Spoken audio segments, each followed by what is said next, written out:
നമുക്കൊരു സ്വപ്നമുണ്ട്. നമ്മുടെ മക്കളെ കുറിച്ച് നമ്മുടെ മനസ്സിലൊരു വല്ലാത്ത പ്രതീക്ഷയുണ്ട്. അള്ളാഹു ആ പ്രതീക്ഷകളൊക്കെ ഹലാലായത് അള്ളാഹു നിറവേറ്റി തരുമാറാകട്ടെ. പക്ഷേ നാം വളർത്തിക്കൊണ്ടുവരുന്ന നമ്മുടെ മക്കൾ, ആ മക്കൾ ഒരു ദിവസം നമ്മുടെ ജീവിതത്തിൽ ഒരു പ്രശ്നമായി വന്നാലോ? അള്ളാഹു നമ്മളെ കാത്തുരക്ഷിക്കട്ടെ. അള്ളാഹു നമ്മളെ കാത്തുരക്ഷിക്കട്ടെ. ആമീൻ. എന്താ ബലക്കുറവ്? എല്ലാ മക്കളും നല്ല മക്കളാണ് അവിടെ. ആമീൻ. ഒരു ബലമില്ലല്ലോ. അള്ളാഹു സുബ്ഹാനഹു വ തആല നമ്മുടെ മക്കളെ സാലിഹീങ്ങളും സൽസ്വഭാവികളുമാക്കി തീർക്കുന്നത്.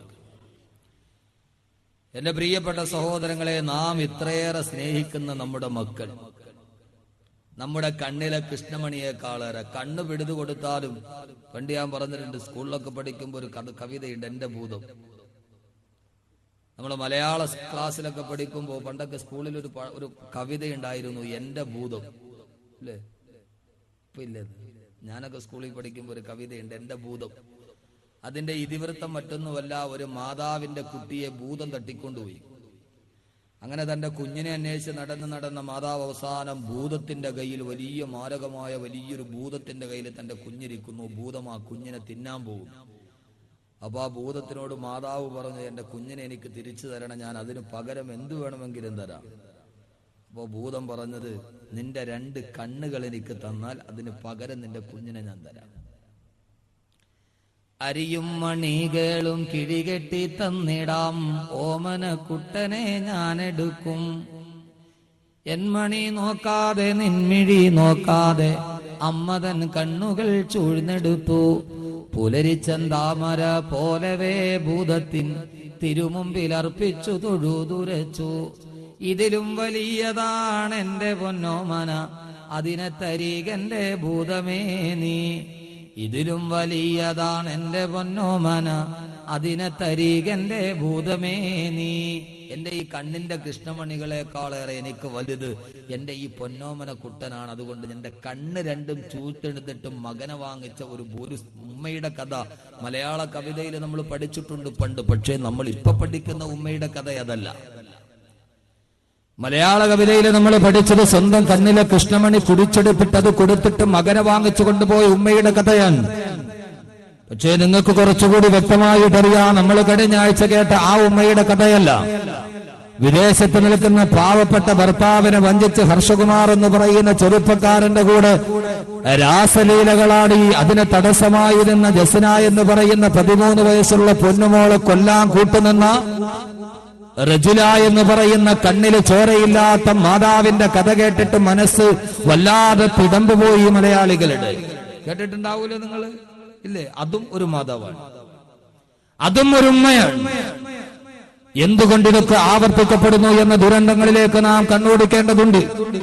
അതുകൊണ്ടാണ് വഴിതെറ്റുന്ന കൗമാരം, ഖുർആനിലെ കൗമാരം എന്ന വിഷയം നാം തെരഞ്ഞെടുത്തത്. എന്റെ പ്രിയപ്പെട്ട സഹോദരങ്ങളെ, ഇന്ന് നാം വളർത്തിക്കൊണ്ടുവരുന്ന നമ്മുടെ മക്കൾ ജീവിതത്തിന്റെ അഭിമാനമായി, ആശയായി, നാളെ രോഗം ബാധിച്ചുകൊണ്ട് കട്ടിലിൽ കിടക്കുമ്പോൾ ഒരു നേരത്തെ വെള്ളമെങ്കിലും നമുക്ക് നൽകുമെന്നുള്ള ആശയോടെ, പ്രത്യാശയോടെ നാം വളർത്തിക്കൊണ്ടുവരുന്ന നമ്മുടെ മക്കൾ, ആ മക്കളെ സമത്തോളം ഒരു ശോഭനമായ ഭാവി നമുക്ക് മുൻകൂട്ടി കാണാൻ കഴിയുന്നില്ല. നമ്മുടെ മക്കൾ വളർന്നു വരുന്ന സാഹചര്യങ്ങൾ, നമ്മുടെ മക്കളെ കുറിച്ച് നാം കേൾക്കുന്ന വാർത്തകൾ, നാം ആരും ഇതേവരെ കേൾക്കാത്ത, പണ്ടൊക്കെ 20 25 വയസ്സാകുമ്പോഴാണ് മദ്യമൊന്ന് രുചിച്ചു നോക്കുന്നതെങ്കിൽ കേരളത്തിന്റെ ഏറ്റവും പുതിയ കണക്കനുസരിച്ച് 13ാമത്തെ വയസ്സിൽ കേരളം മദ്യപിക്കുന്നു എന്ന വാർത്തയുടെ നടുവിലാണ് നാം നിൽക്കുന്നത്. എന്ന് പറഞ്ഞാൽ 8ാം ക്ലാസ്സിൽ പഠിക്കുന്ന പ്രായമാകുമ്പോഴേ കുട്ടികൾ മദ്യപാന ആസക്തി വളർന്നു വരുന്ന കാലം. കേരളത്തിലെ പ്രശസ്തമായ വനിതാ മാസിക നടത്തിയ സർവേയിൽ 6ാം ക്ലാസ്സിൽ പഠിക്കാൻ പോകുന്ന കുട്ടിയുടെ വാട്ടർ ബോട്ടിലിന്റെ ഉള്ളിൽ കുടിക്കാനുള്ള വെള്ളമല്ല, അവന് നിലതെറ്റാനുള്ള മദ്യവുമായി, വാട്ടർ ബോട്ടിലിൽ മദ്യവുമായി 6ാം ക്ലാസ്സിലോട്ട് കടന്നു പോകുന്ന കുട്ടികളുടെ കഥകൾ മാസികകളും പ്രസിദ്ധീകരണങ്ങളും നമ്മുടെ മുമ്പിൽ വരച്ചു തരുമ്പോ ലോകത്തുള്ള മാതാപിതാക്കളുടെ കണ്ണുനീരിലൂടെ കടം തല്ലിയാത്തൊടുക്കുന്ന കണ്ണുനീരുകൾക്ക് യാതൊരുവിധ തോതുമില്ല. വളർത്തിക്കൊണ്ടുവരുന്ന മക്കൾ കൗമാരത്തിലെ വഴിതെറ്റിപ്പോകുന്ന, പണ്ടൊക്കെ നമ്മൾ വഴിതെറ്റുന്ന യുവത്വം എന്ന് പറയുമായിരുന്നു. 20 25 വയസ്സാകുമ്പോഴാണ് ബീഡി പോലും വലിക്കാൻ മടിയായിരുന്നു. പണ്ട് ആർക്കെങ്കിലും, നമ്മളൊക്കെ വളർന്നു വരുന്ന കാലം, മാതാപിതാക്കളുടെ മുമ്പിൽ പെണ്ണ് കെട്ടിയിട്ട് 2 മക്കളാണെങ്കിലും വാപ്പയുടെ മുമ്പിൽ വെച്ചിട്ട് ബീഡി വലിക്കാൻ മക്കൾ തയ്യാറാവില്ല. മക്കൾ മാറി എവിടെയെങ്കിലും പോയിട്ടാണ് ബീഡി വലിക്കുന്നത്. ഇല്ലേ? ആണ്. നമ്മളൊക്കെ ഇന്നും വാപ്പയുടെ മുമ്പിൽ വെച്ചിട്ട് ബീഡി വലിക്കാൻ പറ്റുമോ? ഇത് 10 വയസ്സാകുമ്പോ തന്നെ അവൻ വീട് വലിച്ചിട്ട് പുക ഊതന വാപ്പാടെ മുഖത്തോട്ട്. എന്റെ പ്രിയപ്പെട്ട സഹോദരങ്ങളെ, വളരെയേറെ കാഴ്ചകളുടെയും കണക്കുകളുടെയും നടുവിൽ ഈ കൗമാരം ഇങ്ങനെ പോയാൽ എവിടെ എത്തി നിൽക്കുമെന്ന് നമുക്കറിയില്ല. ഈ കൗമാരത്തിൽ കുട്ടികൾ കൗമാരത്തിലെ സെക്സിന്റെ അടിമകളായി മാറുന്നു, മദ്യത്തിന്റെ അടിമകളായി മാറുന്നു, ലഹരിയുടെ അടിമകളായി മാറുന്നു. എവിടെയാണ് നമുക്ക് കാലുകൾ തളർന്നു പോയത്? എവിടെയാണ് നമുക്ക് താളം പിടച്ചു പോയത്? എന്റെയും നിങ്ങളുടെയും മക്കൾ വളരേണ്ടത് ഇതേ സാഹചര്യത്തിൽ തന്നെയാണ്. 13 വയസ്സിൽ ലോകത്തിലെ നൊട്ടോറിയസ് ക്രിമിനലുകൾ പോലും ചെയ്യാൻ മടിക്കുന്നത് കൗമാരപ്രായക്കാരായ കുട്ടികൾ നടക്കുന്നു, കുട്ടികൾ ചെയ്യുന്നു. എന്താണ് സഹോദരങ്ങളെ കുട്ടികൾ ചെയ്യുന്നത്? തൃശൂർ ജില്ലയിലെ ചന്ദ്രാപിന്നയിൽ വൈകുന്നേരം സ്കൂൾ വിട്ടിട്ട് തിരിച്ചു വന്ന 7 വയസ്സുകാരി പഞ്ചസാര വാങ്ങിക്കാൻ കടയിൽ പോയിട്ട് തിരിച്ചു വരുമ്പോ 7 വയസ്സുകാരിയെ TV കാണിച്ചു തരാമെന്ന് പറഞ്ഞ് പിടിച്ചുകൊണ്ട് വീട്ടിലോട്ട് കൊണ്ടുപോയി അവളെ കടന്നു പിടിച്ച് മാനഭംഗം ചെയ്യാനുള്ള ശ്രമത്തിന്റെ ഇടയിൽ നിലവിളിച്ച് പെൺകുട്ടിയുടെ വായും മൂക്കും പൊത്തിപ്പിടിച്ച് ശ്വാസം നഷ്ടപ്പെട്ട 7 വയസ്സുള്ള കൗമാര 7 വയസ്സുള്ള ബാലിക പിടഞ്ഞു മരിക്കുമ്പോ തന്റെ വീടിന്റെ ഉള്ളിൽ പിടഞ്ഞു മരിച്ച ആ ബാലികയെ അടുക്കളയിൽ പോയി മൂർച്ചയുള്ള കത്തിയെടുത്ത് കൊണ്ടുവന്ന് മരിച്ചു കിടക്കുന്ന കളിക്കൂട്ടുകാരിയെ, 7 കളിക്കൂട്ടുകാരി ഇന്നലെ വരെ തന്റെ കൂടെ കണ്ണഞ്ചിരട്ടയിൽ മണ്ണപ്പം ചുട്ട് കളിച്ച കളിക്കൂട്ടുകാരിയുടെ കയ്യും കാലും വെട്ടിയെരിഞ്ഞ് അത് പ്ലാസ്റ്റിക് ചാക്കിലാക്കിയതിന്റെ മുകൾ ഭാഗം കൂട്ടിക്കെട്ടി വീടിന്റെ പുറകു ഭാഗത്ത് കൊണ്ടുപോയി സ്വയം കുടിയെടുത്ത് കുടിച്ചിട്ട് അതിന്റെ മുകളിൽ മണ്ണിട്ട് മൂടിയെന്ന് പോരാ, അതിന്റെ മുകളിൽ വാടയെന്നിട്ടിട്ട് ആർക്കും സംശയം തോന്നാത്ത രീതിയിൽ 3 ദിവസം കേസന്വേഷണത്തിന് വന്ന പോലീസ് ഉദ്യോഗസ്ഥരുടെ പുറകെ നടന്ന് 3ാമത്തെ ദിവസം പോലീസ് ഉദ്യോഗസ്ഥർ പ്രതിയെ അറസ്റ്റ് ചെയ്തുകൊണ്ട് തൃശൂർ പ്രസ് ക്ലബിൽ കൊണ്ടുപോയി ഹാജരാക്കുമ്പോ സാംസ്കാരിക കേരളം ലജ്ജിച്ച് തലതാഴ്ത്തിപ്പോയി. പ്രതിയാരാണ്? 13 വയസ്സുള്ള മുഹമ്മദ് കോയ. ഈ ദൂരമായ കൃത്യം ചെയ്തതാരാ? നാട്ടിലെ നൊട്ടോറിയസ് ക്രിമിനൽ അല്ല, അവിടുത്തെ വാടക ഗുണ്ടകളല്ല, കൊട്ടേഷൻ സംഘങ്ങളല്ല. 7 വയസ്സുള്ള പെൺകുട്ടിയെ മാനഭംഗം ചെയ്യാൻ കടന്നു പിടിച്ചിട്ട് വലിച്ചെറിഞ്ഞ് കൊന്നുകളഞ്ഞത് 13 വയസ്സ് പോലുമില്ലാത്ത ഒരു കുട്ടിയാണ്. കേസന്വേഷിച്ച DIGP സന്ധ്യ അന്ന് പത്രലേഖകർ ചോദിച്ചു, 13 വയസ്സുള്ള ഒരു കുട്ടി ഇങ്ങനെയൊക്കെ ചെയ്യാൻ കഴിയുമോ? അവര് പറഞ്ഞ വാക്ക്, ഈ കുട്ടി ജനിച്ചു വളർന്ന സാഹചര്യമാണ് ഇവനെ ഏറ്റവും വലിയ ക്രിമിനലാക്കി മാറ്റിയത്. ഏതാ സഹോദരങ്ങളെ ആ കുഞ്ഞ് ജനിച്ചു വളർന്ന സാഹചര്യം? ആരെയാണ് നാം കുറ്റപ്പെടുത്തേണ്ടത്? ആർക്കെതിരെയാണ് വിരൽ ചൂണ്ടത്? വഴിതെറ്റുന്ന കുഞ്ഞിന് നേരെ വിരൽ ചൂണ്ടണോ? അവനെ വളർത്തിയ മാതാപിതാക്കൾക്ക് നേരെ വിരൽ ചൂണ്ടണോ? എവിടെയാണ് വിരൽ ചൂണ്ടേണ്ടത്? നമ്മൾ ചൂണ്ടുന്നത് അവര് തലതിരിഞ്ഞു പോയി എന്നായിരിക്കും. അവൻ ജനിച്ചു വളർന്ന സാഹചര്യം, അവന്റെ പിതാവ് സ്ഥിരം മദ്യപാനി, അവന്റെ മാതാവോ ആ നാട്ടിലെ ഏറ്റവും അറിയപ്പെട്ട പബ്ലിക് പ്രോസിക്യൂട്ടർ. ഇത് രണ്ടും കണ്ടു വളർന്ന കുട്ടി ആ നാട്ടിലെ ഏറ്റവും വലിയ ക്രിമിനലായി മാറി. ആരെയാണ് പഴിചാരേണ്ടത്? ആരെയാണ് പഴിചാരേണ്ടത്?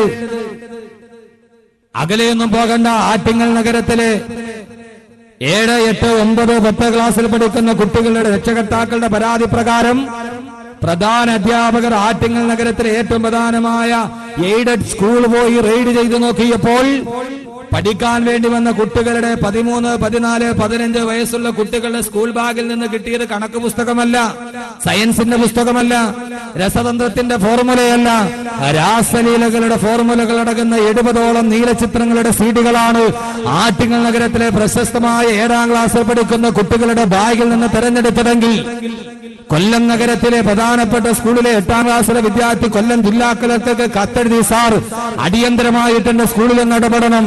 എന്റെ കൂടെ പഠിക്കുന്ന കുട്ടികൾ 10 മിനിറ്റ് ഇന്റർവെല്ലിന് വേണ്ടി വെളിയിൽ പോയിട്ട് അവർ തിരിച്ചു വരുമ്പോ ബോധം നഷ്ടപ്പെട്ട് ലഹരി മരുന്നിന്റെ അടിമകളായിട്ടാണ് എന്റെ കൂട്ടുകാർ കയറി വരുന്നത്.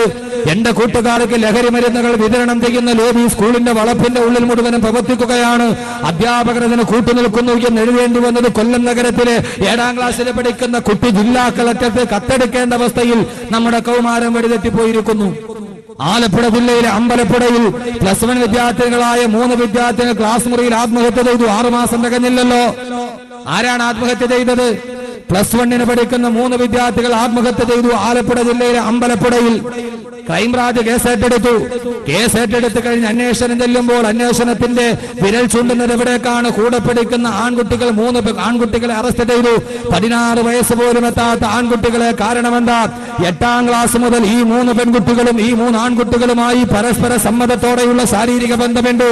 അത് അതിരുവിട്ട് നാട്ടിൽ അറിയുന്ന അവസ്ഥയിലേക്ക് എത്തിയപ്പോൾ 3 പെൺകുട്ടികൾ അവർ പഠിക്കാൻ വേണ്ടി പോകുന്ന ബെഞ്ചിൽ തലവെച്ചുകൊണ്ട് ആത്മഹത്യ ചെയ്യേണ്ടി വന്നു. എങ്കിൽ എന്റെ പ്രിയപ്പെട്ട സഹോദരങ്ങളെ, ഞാൻ ഈ പറയുന്ന വാർത്തകൾ ഇതൊക്കെ നടന്നത് സാൻ ഫ്രാൻസിസ്കോയിലല്ല, ഇത് നടന്നത് നാഗസാക്കിയിലല്ല, കൊളംബോയിലല്ല, ന്യൂയോർക്കിലെ കഥയൊന്നുമല്ല ഈ പറയുന്നത്, മിസിസിപ്പിയിലെ കഥയൊന്നുമല്ല, നാം ജീവിച്ചിരിക്കുന്ന കേരളത്തിന്റെ നടുമുറ്റത്ത് നടക്കുന്ന കഥകളാണ് ഈ പറയുന്നത്.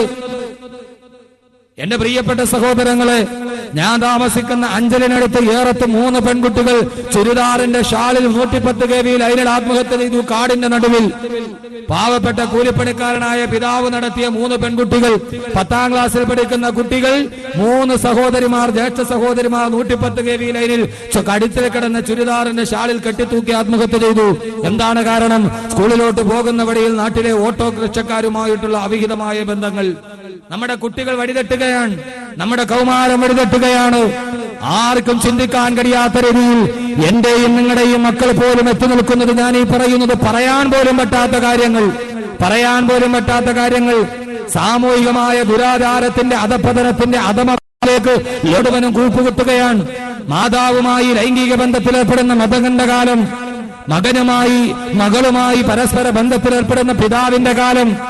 എന്റെ പ്രിയപ്പെട്ട സഹോദരങ്ങളെ, ഏറ്റവും വലിയ വീടിന്റെ ഉള്ളിൽ പോലും ദൈവികമായ വ്യവസ്ഥിതികളെ പോലും തകിടം മറിച്ചുകൊണ്ട് മാതാപിതാക്കളുടെ ഉള്ളിൽ പോലും മാതാവിന്റെയും പുത്രിയുടെയും പിതാവിന്റെയും പുത്രിയുടെയും മാതാവിന്റെയും പുത്രന്റെയും ഇടയിലുള്ള മാനവികമായ പരിഹാരമായ ബന്ധത്തെ പോലും തകർക്കപ്പെടുന്നു. മാതാപിതാ ഗുരു ദൈവം, മാതാപിതാ ഗുരു ദൈവം. മാതാവ് പിതാവിനെ കാട്ടിത്തരും, പിതാവ് ഗുരുവിനെ കാട്ടിത്തരും, ഗുരു ദൈവത്തെ കാണിച്ചു തരുമെന്നാണ് ഈ ആപ്തവാക്യത്തിന്റെ അർത്ഥം. ഇന്ന് മാതാവ് കാണിച്ചു കൊടുക്കുന്നത് പിതാവിനെയല്ല, പിതാവ് കാണിച്ചു കൊടുക്കുന്നത് ഗുരുവിനെയല്ല, ഗുരു കാണിച്ചു കൊടുക്കുന്നത് ദൈവത്തെയുമല്ല. എല്ലാം ലൈംഗികതയുടെ കെട്ടുപാടുകൾക്കുള്ളിൽ 13 വയസ്സുള്ള വിദ്യാർത്ഥിനികൾ പോലും, എറണാകുളത്തെ മഹാരാജാസ് കോളേജിൽ പോലും എത്ര വിദ്യാർത്ഥിനികളാണ്. എന്റെ പ്രിയപ്പെട്ട സഹോദരങ്ങളെ, ഞാനോട് അല്പം കൂടി എന്നേക്കാൾ കൂടുതൽ ദൃശ്യശ്രാവ്യ മാധ്യമങ്ങൾ കാണുന്നവരാണ് നിങ്ങൾ. ഞാനിത് പറഞ്ഞത് ഈ വിഷയത്തിന്റെ സാമൂഹികമായ കാലികമായ പ്രസക്തി നിങ്ങൾ തിരിച്ചറിയേണ്ടതുണ്ട്. നാം ഏറെ സ്നേഹിക്കുന്ന നമ്മുടെ മക്കൾ, ആ കുട്ടികളെ നമുക്ക് വിശ്വസിച്ചുകൊണ്ട് സ്കൂളിലോട്ട് പറഞ്ഞു വിടാൻ പറ്റുമോ? അവരെ വിശ്വസിച്ചുകൊണ്ട് നമുക്ക് പഠന കലാലയങ്ങളിലേക്ക് പറഞ്ഞു വിടാൻ കഴിയുമോ? ഇടുക്കി ജില്ലയിലെ അടിമാലിയിൽ തന്റെ മുമ്പിൽ പഠിക്കാൻ വേണ്ടി വന്ന 31 ബാലികമാരുമായിട്ടാണ് ഗുരുനാഥൻ ലൈംഗികമായ ബന്ധത്തിലേർപ്പെട്ട് ആ ദൃശ്യ കാഴ്ചകൾ ഇന്റർനെറ്റിലേക്ക് പാസ് ചെയ്തു വിട്ടത്. നമ്മുടെ കുട്ടികളെ എവിടെ വിട്ടിട്ടാണ് ധർമ്മം പഠിപ്പിക്കുന്നത്? നമ്മുടെ കുട്ടികളുടെ ഏറ്റവും വലിയ കലാലയം ഏതാണ്? സ്കൂളിൽ പോയിട്ടാണോ അവർ നല്ലത് പഠിക്കേണ്ടത്? മദ്രസയിൽ പോയിട്ടാണോ അവർ നല്ലത് പഠിക്കേണ്ടത്? നമ്മുടെ മക്കൾ വളർന്നു വരുമ്പോൾ ആ മക്കളുടെ ഏറ്റവും നല്ല സ്കൂൾ മുറ്റം നമ്മുടെ വീടിന്റെ മുറ്റമാകണം. ആ കുട്ടികളുടെ ഏറ്റവും വലിയ മദ്രസ നമ്മുടെ വീടിന്റെ ഉള്ളിലെ മദ്രസയാകണം. ആ കുട്ടിയുടെ ഏറ്റവും വലിയ അധ്യാപകൻ സ്വന്തം പിതാവായി മാറണം.